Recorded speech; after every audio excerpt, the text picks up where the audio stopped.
So as we move forward, we want to consider cell division.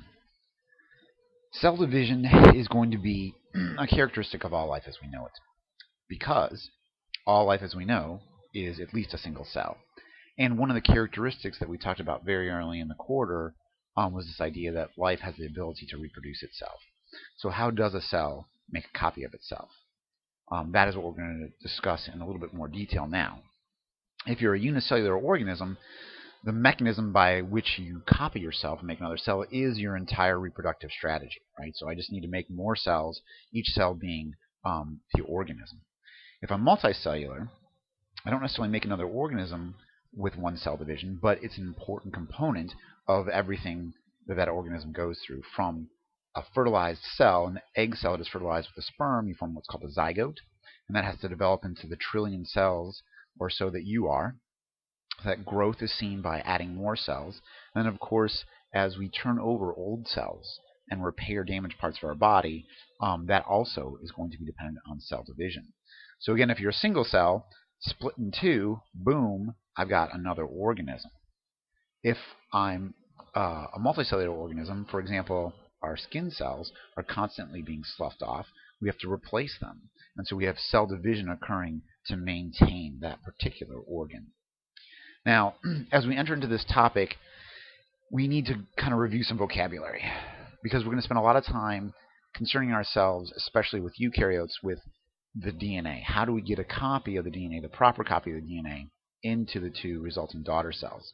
So genome, remember, is all the DNA in a cell. Now, we talk about the genome of a bacteria as well, prokaryote. In that case, it's one chromosome, one circular piece of DNA. In eukaryotes, it's going to be more than one piece of DNA, and these are generally linear. What is a chromosome? Chromosome is a gene-carrying structure. I like just to say it's a big piece of DNA, right? So we want to remember that. We're going to spend a lot of time, like I said, looking at the chromosomes and making sure that each daughter cell, the resulting cells from cell division, actually have all the chromosomes they need. Because if you screw up the information, then you can't run the cell properly. So we're going to first look at the process of prokaryotic cell division, which is very simple and straightforward. And then we'll do an overview of eukaryotic cell division, and then spend a couple more recordings on the details of that. But prokaryotic cell division is called binary fission. And it's pretty straightforward. You have a single chromosome. There are no organelles.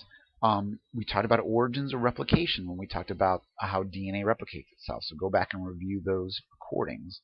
It has a single origin of replication.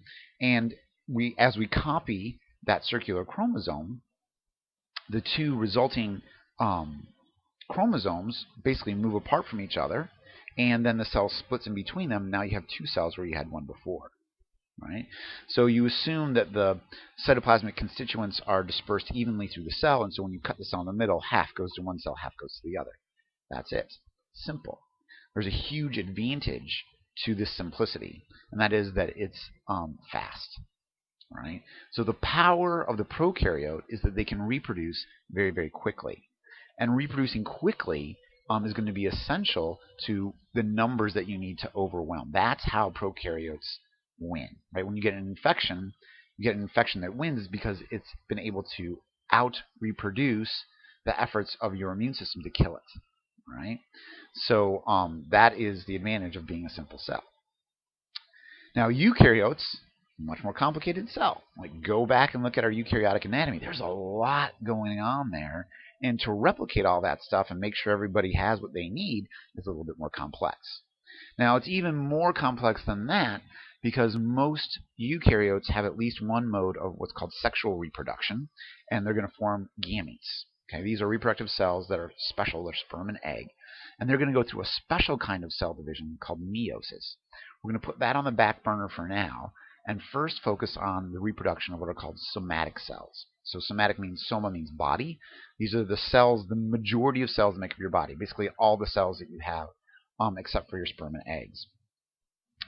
So somatic cell division, we're going to talk about what's called the cell cycle first, and see how a cell moves through that, and then copies and distributes its nuclear contents to two new cells so that everybody has what it needs. Now remember that there's a lot more DNA in a eukaryotic cell, and we have that kind of spaghetti in a bowl phenomenon with the chromatin. It's complex. There's a lot going on. And so what we're going to do is take each of those chromosomes that are kind of unfurled and accessible for gene expression and shut them down and condense them, right? So we're going to go into a condensed form of the chromosome, and only after that chromosome has been replicated. So we're going to talk about what are called chromatids. And so this is going to lead to a whole other set of vocabulary that we need to use to become familiar with it, but I'm going to introduce it now. So chromatids, two chromatids together make up a replicated chromosome. They're connected at what's called the centromere. Right? So this is now the classic kind of picture that you see when people draw cartoons of cell division, and that is that kind of classic X-shaped chromosome. And that is in fact a duplicated chromosome. The sister chromatids comprise two copies, one in each chromatid, and ultimately those two sister chromatids are going to separate and become chromosomes, one going to each daughter cell. Now, numbers are going to be important when we follow and track the numbers of chromosomes in a cell.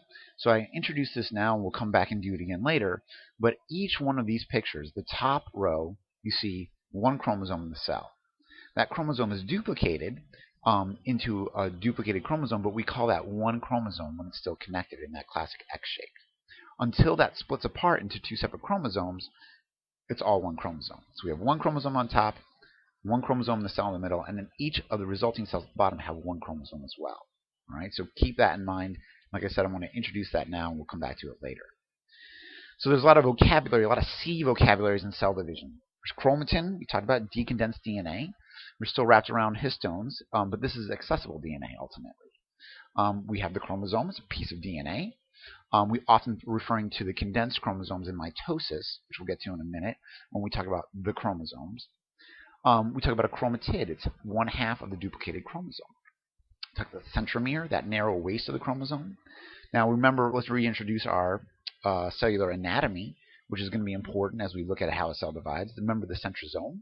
That's the microtubule organizing center of the mitotic spindle. The mitotic spindle is going to be a special network of microtubules, go back and review cytoskeleton, that are going to be involved in moving the chromosomes around and making sure everybody gets to where they need to go. Now remember, in the centrosome are the centrioles. These are the microtubule 9-triplet structure. It's like the basal body at the bottom of the flagella, or cilia. And so we're going to see those in the centrosome, and that's, like I said, integral part of organizing microtubules. Now we also have the kinetic core, which is a protein structure which is going to attach the spindle apparatus to on the microtubules that form the spindle to the chromosomes. All right. Now, again, looking at the eukaryotic cell division, it's going to be broken down into two major phases. The M phase, which is mitosis, which we'll study in greatest detail, and then interphase. And this is all the time that's not in mitosis. So cell growth and preparing for cell division. So the division itself is going to consist of mitosis, which is going to be a distribution of the nuclear contents, and then cytokinesis, which is the actual division of the cell into two new cells, division of the cytoplasm. And this is going to be kind of our timetable to kind of work through that, and we're going to come back to this one again and again as we dive into more details on cell division in eukaryotic cells.